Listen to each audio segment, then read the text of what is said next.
this is a little taste of what you are going to hear in September if you come to this event on how to get publicity. So I've got 3 tips, and we're going to go into a lot more depth in September. And I don't want a lot of fancy introductions. So is it okay, Cindy, if I just dive into the content? All right. Tip number 1. As realtors, I want you to create a wave of publicity, not just a whimper. And by a whimper, I mean sending out maybe 1 little press release or 2 little press releases. People think that if they do that, they're going to have the world beating a path to their door, and it doesn't really work like that. I'd like you to create a wave, just like you see here throughout the entire year, from January to December. And the high points that you see on this wave, this is major publicity that you earn. And these are articles that are written by you and articles written about you by newspapers, magazines, bloggers, and newsletter editors. They also include TV appearances. They include radio interviews. And these are what we call the big publicity hits. You might have a business journal in your town, and these are not easy to get. And in September, when you come to the event, I'm going to show you exactly how to identify story ideas about you and your business and pitch these story ideas to the media to get these major publicity hits on the top of the wave like this. And these usually don't come directly from press releases. They come from customized pitches to specific media outlets that you're working with. It might be a pitch to an editor of a local paper. It might be a pitch to a TV station. It might be a pitch to a columnist. Okay, these are major hits. In between these major hits, I want you to concentrate on the minor hits down at the bottom of the wave. And these are the press releases that you send out. And a lot of these press releases, you're only going to get sometimes only a paragraph printed. Let's say if it's a calendar item about an event that you're doing. In some cases, they will print the entire release. Okay, I had a garden club event in my community 2 weeks ago. I'm the chairman of my local garden walk for my garden club, and I wrote a 1.5-page press release and sent it into the local paper, my local weekly here in Wisconsin. They printed the press release word for word, not just 1 week, but they printed it 2 weeks in a row. All right, tip number 2. Promote your real estate expertise. I want you are already an expert in real estate. I assume you are. If you were not an expert, you wouldn't be helping people buy and sell property. I want you to refer to yourself as an expert in absolutely everything you do. And that includes on all of your marketing materials, okay? That would be on flyers for your office. It would include anything, any type of marketing materials. Refer to yourself as a real estate expert. In pitches to journalists, you are emailing a story suggestion that you have, an idea of something that you want them to cover. One of the first words out of your mouth is that, "Hi, I wanted to let you know that I am a real estate expert who helps millennials buy property in downtown Fairfax or wherever."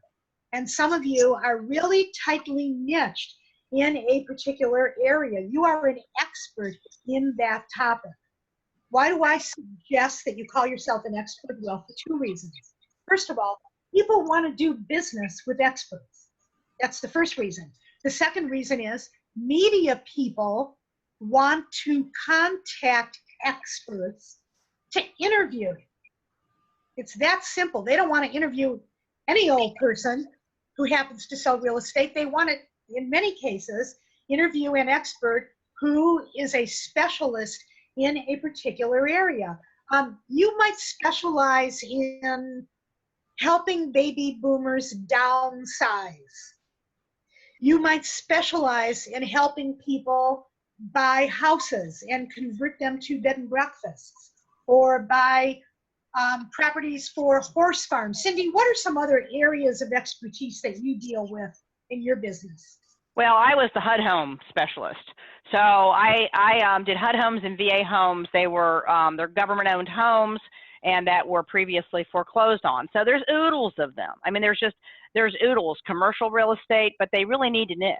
So once I started niching, boy, that tripled my income. There's also short sales, and there's also military relocation, Right. and others. It just goes down the line. Yep, experts in working with veterans and helping them find houses, and especially apply for VA loan and all of that stuff. There's a lot of different kinds of niches, and if you can promote yourself not only as a real estate expert, but as an expert in that niche, if the media happens to be doing a story on that particular niche and that's your area of expertise, they're going to want to talk to you. Okay. At your website, I want to see that word expert someplace on your homepage, so that when people come to your website, they know exactly what your area of expertise is. In all bios about you. Now, what's a bio? Bios can be, you probably have a lot of bios already written someplace. They might be at your website.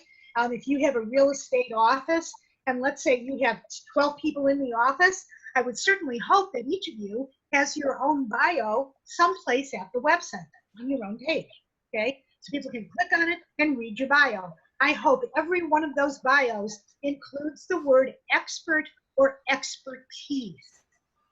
Where else might you have bios? You might have them in your marketing materials. You might have them on LinkedIn. We'll talk about that in a second. Where else? Bios, a lot of times if you're writing articles for publication, they'll give you a little 2 or 3 sentence bio at the end of the article. I hope you call yourself an expert in that short little bio. If you are doing public speaking, and I hope each of you probably have heard this from Cindy until you're tired of hearing it, you need to be out on the speaking circuit speaking on your area of expertise. And the ability, there are just so many different ways to speak in your community. You can speak to Rotary groups, you can speak to chambers of commerce. Meetup.com is a wonderful place to go online, to find offline groups that are meeting that need speakers. So go to meetup.com, find groups that are speaking in your community that are going to want to hear from you. You are going to want to call yourself an expert in any promotional material that you give your hosts. You're going to want to refer to yourself as an expert in your introduction. When Cindy introduced me, she asked me for my introduction, and I sent it to her earlier today, and that word expert was right at the beginning of the introduction, okay? And you always want to write your own introductions. Don't let the meeting host write your introductions for you. It's a guaranteed way to bomb. They will write horrible introductions for you. You also want to ask them to rehearse the introductions before you come onto stage. So call yourself an expert everywhere and promote yourself as an expert. Hey, Joan? Yes. Can I interject just something real quick? Yes. One thing I find is a lot of people, agents especially, are very intimidated to do any kind of speaking. That word scares them. But what they're not afraid to do, and I help them do a lot of times, and I found this to work really well, is, there's lots of communities, especially where we live, where there's homeowner association clubhouses or buildings, not to mention churches, not to mention schools, where if they're going in or bringing in a speaker where they can give value to that group, they're going to get a lot of business from it. So it doesn't have to be getting up on stage. I mean, I feel like the more the merrier when I'm speaking, but that not everybody feels that way. But there are lots of other options, so I want everybody to know that. As a matter of fact, Cindy, the options that you just mentioned are probably much better options for speaking engagements than the ones I mentioned, because if you go to a Chamber of Commerce breakfast, you might have 100 people in the audience. A very small portion of them would be interested in hearing your topic. But if you go to a homeowners association in a really hot market and you talk to them about how hot the market is, maybe for selling their condominium or whatever, you're going to have a lot more people interested in you than you would at a chamber breakfast. When I talk about speaking engagements, everything Cindy mentioned is included under that umbrella. Okay? All right, and then the last place to promote your expertise also is on LinkedIn. LinkedIn offers lots of opportunities, and here are a couple of them. This is my profile on LinkedIn, and the area that you see in the red horizontal box is called the headline. And notice what I have in my LinkedIn headline: top publicity expert and PR mentor. I want to come up high for the search phrase publicity expert, and I'm pretty sure that I come up somewhere on page 1 of Google, right near the top. And don't do this now, but when you get off this call, just Google publicity expert and see if I'm any place on the front page of Google. I might be on there even 2 or 3 times. You should have the word expert in your LinkedIn headline, and also a couple of words about your area of expertise. That's one way to promote it on LinkedIn. Okay. Another place to promote it is in your LinkedIn summary. The summary is everything that comes under the part that you see here on the screen. LinkedIn gives you, I can't remember how many words it is, but you have maybe, I'm going to guess maybe 10 paragraphs of information in your summary, and you should really be promoting your expertise in that summary, using the word expert and using the word expertise. Also in groups on LinkedIn. LinkedIn gives you the ability to join 100 groups. You don't have to join 100, and you certainly don't, when you go into the settings, you don't want to be hearing from all your groups on a regular basis, because that's just, it's an influx of all this junk coming into your email. But you want to be in as many groups as possible that people in your target are in and that journalists are in, because it's going to make them easier to find you. Hey, Joan, yeah. Can I interrupt? Sure. Groups, it's something that I think they would like to know is what kind of groups? Like for example, I like to do boating. So if I did a boating group, I'm going to be hanging around people that are interested in that too, which may make them maybe trust me better, and then find out more about me, or veganism or hobbies or something. I mean, what do you think about that? I think you're right. And here's the other reason to also join special interest or hobby groups. Let's say that there's a journalist who is looking for a woman who owns her own boat and works on her own boat. And that happens to be you. That's what you do when you're not selling real estate. If they do a feature on you in Boating Magazine, that's publicity that you can put at your website. And it's one more media outlet that's written about you, even though it's not directly real estate oriented. And the more of these media outlets that cover you, the more credibility you have. Now, yes, you want a lot of publicity as a real estate expert, but all that extra stuff, Boating Magazine and Crochet Monthly and all of that stuff doesn't hurt at all. And you're right, there may be somebody in the special interest groups who happens to live in your town, who happens to need a realtor, who has your expertise.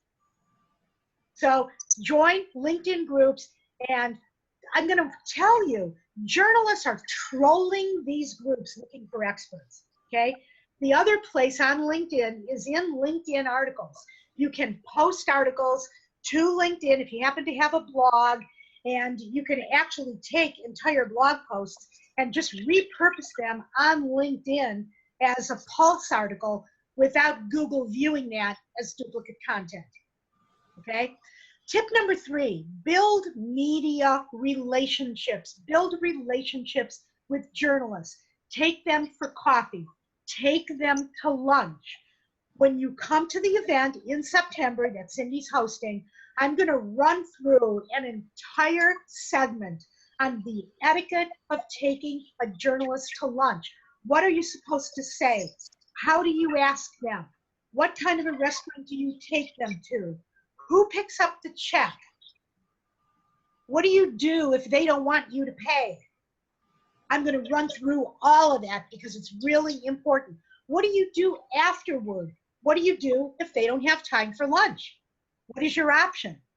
I'm going to run through all of that.